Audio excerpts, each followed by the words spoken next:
Hello everyone. तो आज का हमारा टॉपिक है special power of attorney for a court case. इससे पहले हमने पढ़ा था about general power of attorney. General power of attorney क्या था कि अगर मान लो कोई इंसान जा रहा है तो वो अपनी जो रिस्पॉन्सिबिलिटीज है और सर्टेन चीज़ों की जो पावर है तो वो जनरली सभी पावर्स किसी और पर्सन को दे देता है।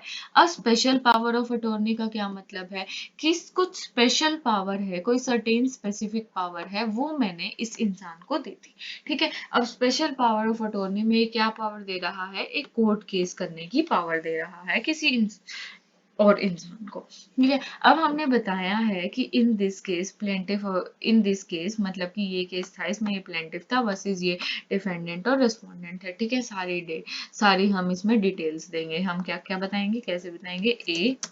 एज्ड जितना, सन ऑफ मतलब कि फादर्स नेम क्या है, उसके बाद रेजिडेंट ऑफ, हम ये बताएंगे इस सर्टेन प्लेस का, कहाँ तक बताएंगे, पिन कोड तक हम पूरा इसमें सर्टिफाई करेंगे।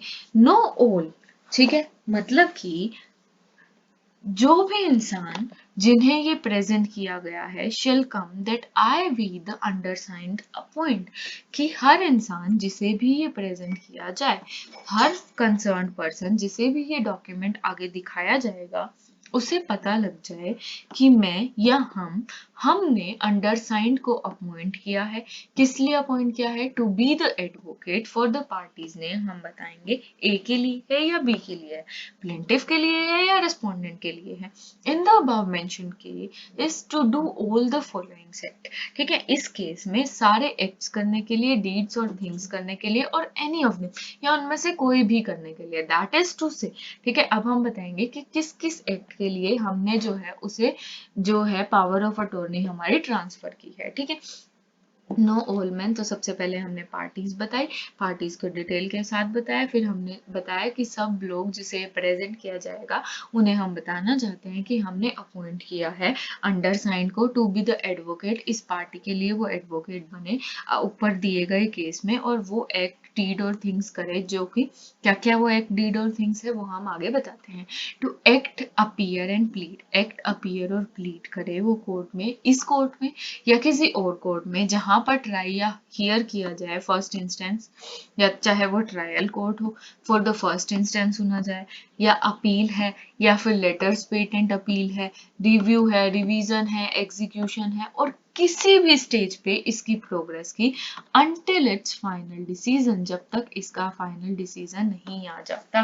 तो मैं जो है, मैं इस एडवोकेट को एम्पावर कर रहा हूँ को वो मेरे बिहाफ पे एक्ट कर सकता है, अपीयर हो सकता है कोर्ट में, और प्लीड कर सकता है, चाहे वो ये कोर्ट हो या दूसरा कोर्ट हो, चाहे वो ट्रायल हो, ट्रायल के बाद अपील हो, रिवीजन हो, रिव्यू हो, लेटर्स पेटेंट हो, एग्जीक्यूशन हो, किसी भी स्टेज तक from the beginning till the final decision, तो वो कर सकता है।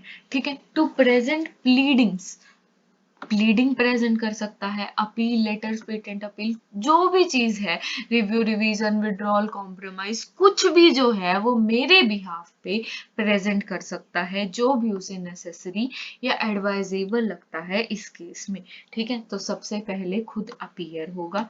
ठीक है। तो पहली चीज क्या हो गई कि वो खुद अपीयर हो सकता है, कब तक? जब तक फाइनल डिसीजन नहीं आ सकता। उसके बाद है वो प्रेजेंट कर सकता है कॉम्प्रोमाइज, रिव्यू, रिवीजन, कुछ भी जो है उसके लिए वो उसको प्रेजेंट कर सकता है, जो भी उसको लगता है कि इसके लिए जरूरी है। ठीक है। विड्रॉ या कॉम्प्रोमाइज भी कर सकता है, या फिर उसे आर्बिट्रेशन के लिए भेज सकता है। ठीक है। तो वो क्या कर सकता है? कॉम्प्रो भी कर सकता है केस में, या फिर आर्बिट्रेशन के लिए भेज सकता है कोई भी डिस्प्यूट जो कि इस मैटर से रिलेटेड हो। ठीक है। कॉम्प्रोमाइज के लिए या तो मैटर इटसेल्फ या फिर अ पार्ट ऑफ इट, जो भी उससे रिलेटेड है। ठीक है। उसके अलावा वो क्या करेगा? टू रिसीव मनीज और ग्रांट रिसिट्स, मतलब कि मनी वो रिसीव करेगा और रिसिट करेगा और सारी चीजें करेगा जो प्रोग्रेस के लिए और कोर्स ऑफ प्रोसिक्यूशन के लिए करनी चाहिए। मतलब कि सारी जो कोस्ट प्रोसेस में मान लो कोई भी कोस्ट चाहिए कि ये फाइल करने के लिए ये फी है, तो वो सारी रिसीव भी करेगा और वो जो है वो खुद पे भी करेगा, ठीक है, जो भी इस प्रोग्रेस में चाहिए। To employ any other legal practitioner और एडवोकेट, अगर उसे लगता है कि हमें कोई और एडवोकेट या लीगल प्रैक्टिशनर की ज़रूरत है, तो वो उसको क्या करेगा, एम्प्लॉय करेगा। To exercise the powers and authorities hereby conferred whenever, ठीक है, किस लिए, ताकि वो जो भी उस पर पावर कन्फर करे वो उसे एक्सरसाइज कर सके। ठीक है, तो हमने क्या क्या लिखा, क्या क्या पावर दी कि वो अपीयर हो सकता है, कोई भी हो, जब तक फाइनल डिसीजन नहीं हो जाता वो कुछ भी प्रेजेंट कर सकता है, विड्रॉ या कॉम्प्रोमाइज कर सकता है, पूरा या कोई और, या आर्बिट्रेशन के लिए भेज सकता है, कोस्ट जो है वो पे करेगा सारी, कोई और एडवोकेट अगर उसको लगता है कि जरूरी है तो वो कर सकता है। And I we hereby agree to ratify, कि मैं यहाँ रेटिफाई करता हूँ वट एवर द एडवोकेट और हिज सब्सटीट्यूट, ठीक है, जो भी एडवोकेट या उसका सब्सटीट्यूट करेगा मैं यहाँ पर रेटिफाई करता हूँ, मैं क्लियर करता हूँ और मैं अग्री करता हूँ कि वो मेरे बिहाफ में होगा।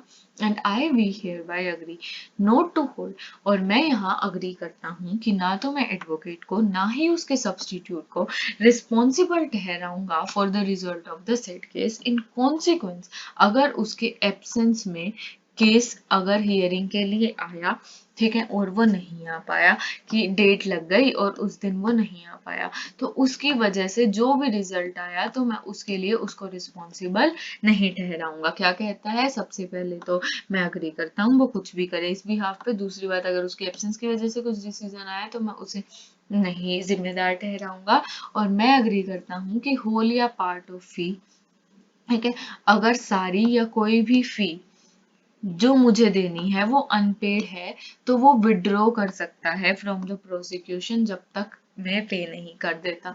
ठीक है, मतलब कि मैं सारी जो है मैं फी पे करूंगा। पहले तो हमने बताया कि हम उसे क्या क्या एंटाइटल कर रहे हैं, उसके बाद बताया कि उसको तो एंटाइटल कर दिया, अब मैं क्या करूंगा, मैं उसको क्या क्या राइट्स देता हूँ कि हर चीज वो मेरे बिहाफ पे कर रहा है, उसके एब्सेंस में जो भी रिजल्ट आए मैं उसके लिए उसे रिस्पॉन्सिबल नहीं ठहराऊंगा।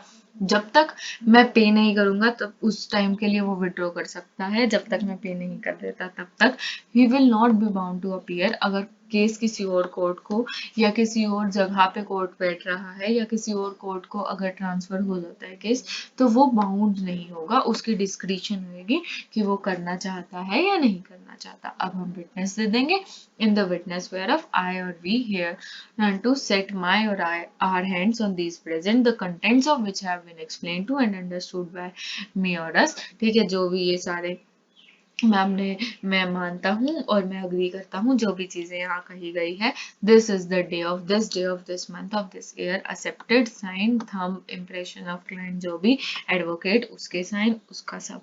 ठीक है, तो ये थी हमारी आज की वीडियो। ऐसी ही और वीडियोस के लिए बने रहिए, चैनल को लाइक कीजिए, सब्सक्राइब कीजिए। Thank you.